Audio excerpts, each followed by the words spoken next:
kisah Nabi Muhammad SAW ketika beliau bahasa lebih tepatnya dalam tanda petik ya, biar nggak bisa disalahin, kayak didiemin lah sama istri-istri beliau, gara-gara istri-istrinya ngambek.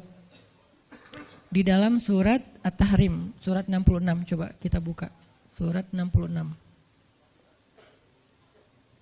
Ini juga kalau teman-teman baca kisah surat ini tuh luar biasa ya. Kita kayak baca novel atau kayak nonton film. Keren banget. Saya memang senang banget dengan sirah Nabi dan para anbiya.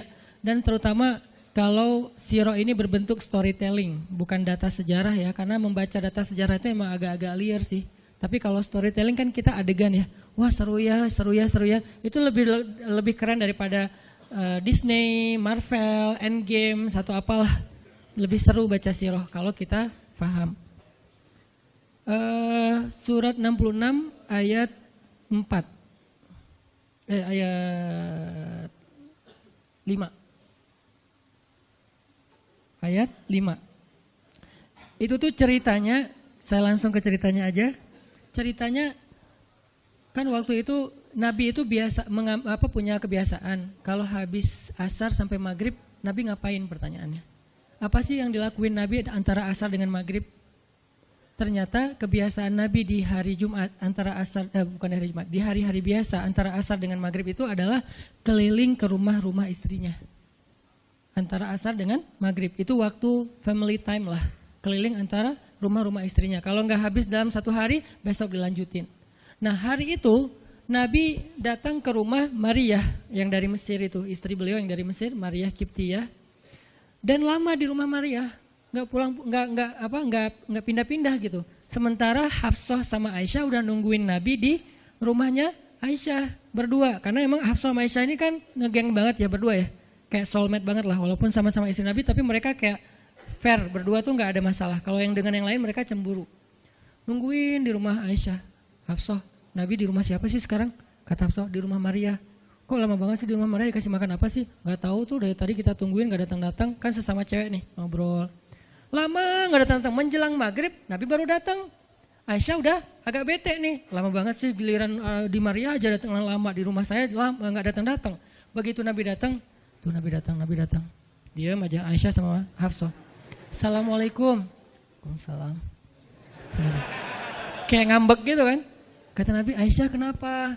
Hafsah kalian kenapa? Kata Aisyah, ya iyalah sedih. Kok di rumah Maria lama banget dikasih makan apa sih, enak ya? Kata Aisyah.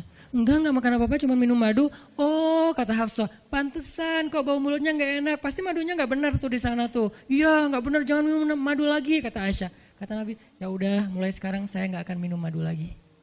Demi apa? Menyenangkan hati Aisyah. Aisyah langsung yes, Nabi gak akan minum madu lagi. Demi saya, berarti saya kan istimewa banget. Kenapa bisa istimewa? Karena aslinya Nabi itu hobi banget minum madu. Kayak saya mungkin senang minum kopi. Tapi demi istri, mulai sekarang saya gak akan ngopi lagi. Kan istri saya ngerasa, wah demi aku tuh dia gak mau ngopi lagi. Kan keren kan? Akhirnya Aisyah ngomong ke istri-istri yang lain. Kalian tahu gak? Kata Aisyah. Kayak ngomong di grup gitu kan? Tapi grupnya bukan grup WhatsApp, grup mereka gitu. Kalian tahu gak? Nabi sekarang gak akan minum madu lagi loh. Kenapa? Karena aku. Wah keren ya Aisyah, istimewa banget ya. Sampai Nabi rela gak minum madu. Padahal madu itu baik. Nabi senang juga demi Aisyah. Ya demi aku gitu. Akhirnya Aisyah bahagia. Allah gak ridho. Begitu Nabi ngomong kayak gitu, Allah turunkan ayat pertama surat At-Tahrim. Ya ayuhan Nabi. Jibril langsung turun. Ya Rasulullah ada pesan. Ada pesan tuh dari Allah. Kata Rasulullah, pesan apa Jibril? Nih, ya ayuhan Nabi, lima tuharrimu ma ahallallahu lak tabtaghi mardhata azwajik. Kenapa engkau mengharamkan apa yang Allah sudah halalkan bagimu? Hanya pengen menyenangkan hati istrimu, wahai Rasul? Astagfirullah, salah ngomong saya. Mengharamkan ya Allah halalkan. Astagfirullah ya Allah, mulai sekarang saya akan minum madu lagi. Astagfirullah, maafin saya ya Allah. Jibril balik ke Allah, kasih tahu Nabi akan minum madu lagi. Nabi ngomong ke istri-istrinya, ngumpulin semuanya, kecuali Aisyah. Semuanya dikumpulin. Ada Hafsah di situ. Wah istri-istriku, maaf ya aku salah ngomong kemarin depan Aisyah. Sekarang aku akan meralat, mulai sekarang aku akan minum madu lagi di rumah-rumah kalian. Jadi kalau sore aku lagi datang, siapkanlah madu seperti biasanya. Terus istri-istri Nabi ngerasa, Masya Allah, Nabi sekarang minum madu lagi demi kita, gitu kan ya. Kan antara mereka kan saling pengen nunjukin siapa yang paling istimewa kan. Demi kita sekarang Nabi udah minum madu lagi. Nabi sampai meralat kata-katanya. Akhirnya ternyata kalimat itu sama Hafsah disampaikan ke Aisyah. Kalau bahasa sosmed kita di capture, di forward. Kan bahaya banget kan. Disampaikan ke Aisyah. Aisyah tuh lihat Nabi sekarang minum madu lagi loh. Demi siapa coba? Demi kami. Aisyah, innalillah, jadi Nabi gini. Cuman Aisyah gak sampai ngomong kayak kita. Dasarnya cowok di mana aja sama gitu. Itu mah kata-kata cewek sekarang ya. Kalau Aisyah kan elegan kan gak ngomong gitu. Akhirnya pas Nabi datang Aisyah diam. Aisyah diam, kata Nabi, Aisyah kenapa? Aisyah kenapa? Oh jadi gitu, di belakang ternyata sekarang minum madu lagi. Hah? Nabi langsung datangin sama Jibril. Rasulullah tahu gak kenapa mereka rame-rame sekarang? Siapa yang ngasih tahu nih ke Aisyah? Jibril ternyata jadi penengah. Makanya jangan macam-macam deh sama Nabi. Ada Jibril, ada Allah kan. Susah gitu membuat rahasia. Tahu nggak Rasulullah kenapa Aisyah ngambek? Kenapa wahai Jibril? Gara-gara Hafsah ngebocorin rahasia Nabi kepada Aisyah. Oh ini kerjaan Hafsah, kata Nabi. Oke, Hafsah. Panggil nih Hafsah. Dipanggil Hafsah, kata Nabi, Hafsah, kamu udah membocorkan rahasia saya. Ini menurut sebagian tafsir. Memang ada banyak tafsir sih. Salah satu tafsirnya kayak gitu. Hafsah, kamu udah membocorkan rahasia aku. Dan sekarang istri-istri pada ngambek. Istri yang lain juga ikut ngambek sekarang. Gara-gara Nabi kayak sekali minum madu, sekali gak minum madu. Yang lain pada diam semuanya. Datang ke rumah Ummu Salamah. Assalamualaikum, Ummu Salamah, waalaikumsalam. Tadi kayak aku belum selesai jemuran, dah langsung pergi jemuran. Gak mau ngomong sama Nabi. Maria, assalamualaikum, waalaikumsalam. Kayaknya tadi aku lagi sibuk nyetrika deh. Jadi gak ada yang mau ngomong sama Nabi. Diam semuanya. Nabi kan jadi sedih kan. Gara-gara siapa coba? Gara-gara Hafsah. Akhirnya Nabi bilang, Hafsah, aku kecewa banget dengan sikap kamu. Kamu gak jaga rahasia aku. Sekarang aku antar kamu pulangnya ke rumah Umar. Bahasa lainnya diceraikan. Hafsah dicerain sama Nabi. Kerennya Hafsah pas digituin, dia cuma nangis. Dia gak bilang, ya Rasulullah, Rasul tega nyerahin saya, terus saya gimana? Gitu. Enggak. Rasulullah cuma masalah madu doang, cuma masalah capture dan saya forward doang kayak gitu langsung diceraikan. Tega banget sih Rasulullah. Rasulullah gak punya hati apa? Enggak. Hafsah tuh diam. Ini nih keajaiban diam yang lain ya. Diceraikan sama Nabi. Innalillah, astagfirullahaladzim. Hafsah yuk kita pulang ke rumah Umar. Iya ya Rasulullah, pulang aja. Baik banget nih Hafsah, soleha banget. Jadi by the way emang semua istri Nabi itu soleha, cuman namanya perempuan kadang-kadang muncul sifat dasarnya mereka cemburu, mereka sedih, mereka baper. Tapi itu manusiawi dan perempuan yang soleha pun merasakan hal itu. Hafsah pulang ke rumah Umar.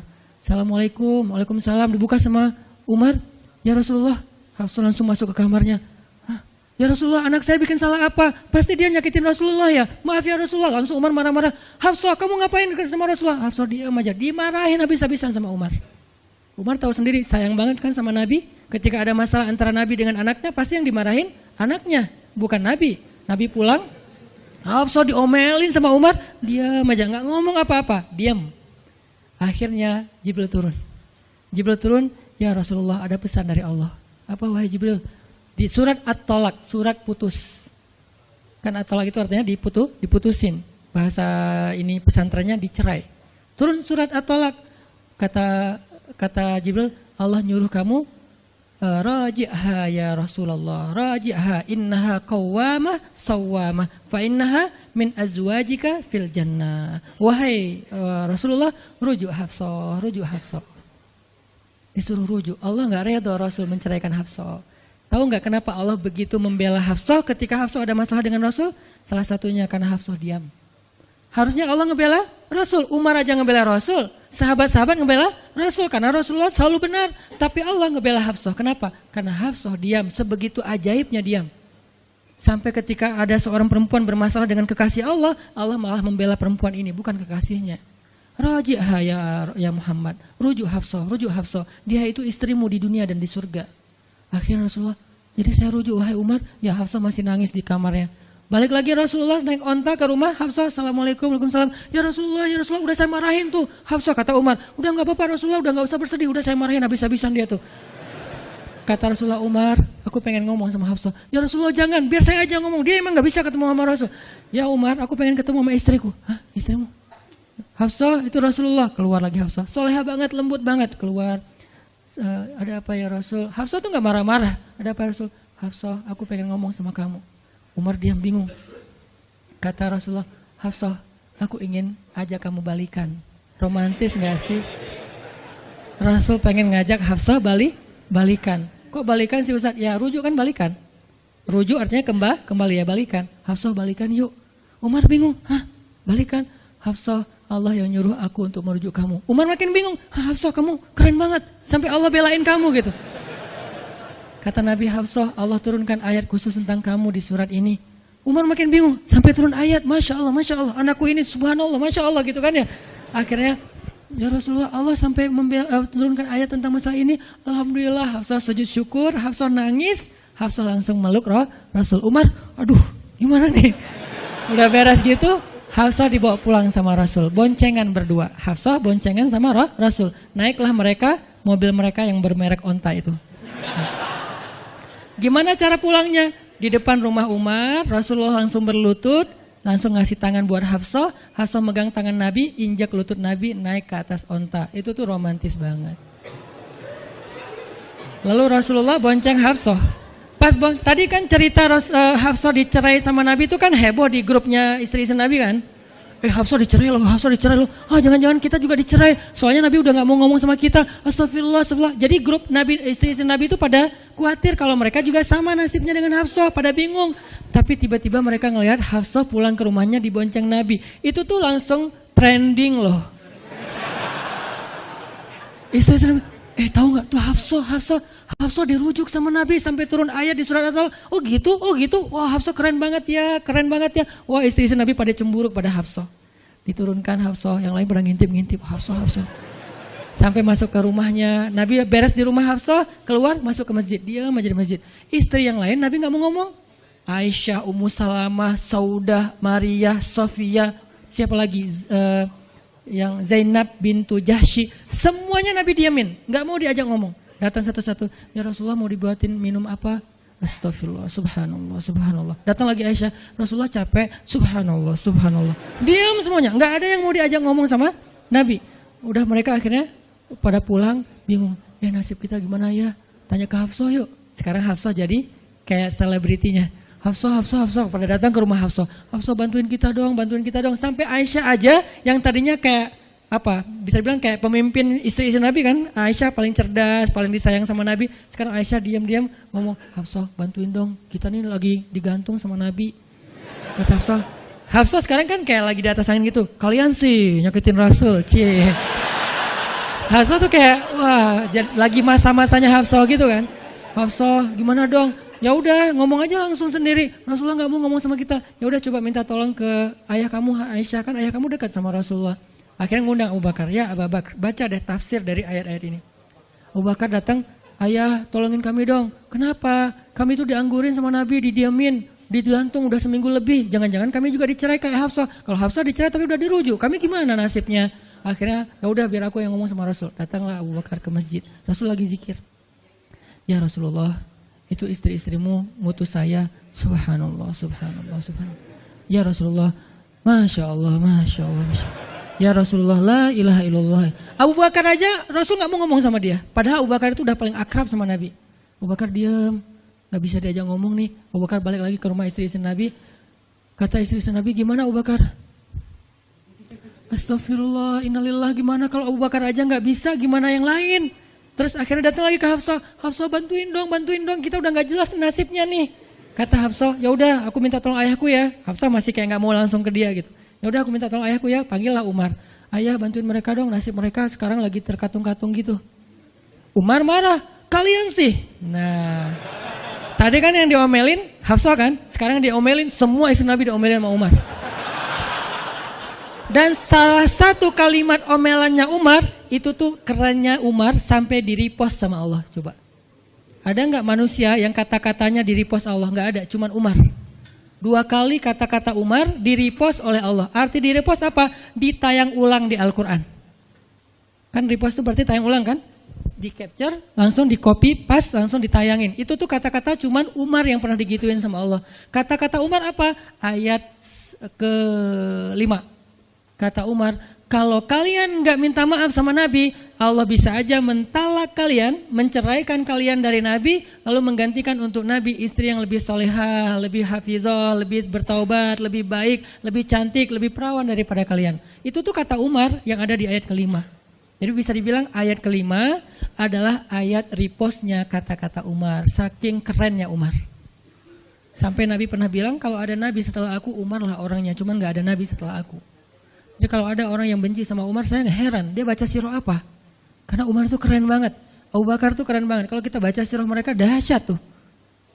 Dan kalau ada yang bilang Umar sama Ali itu gak akur, aneh juga. Karena Ali memberi nama anaknya, yang pertama Abu Bakar. Yang kedua Umar. Yang ketiga Utsman.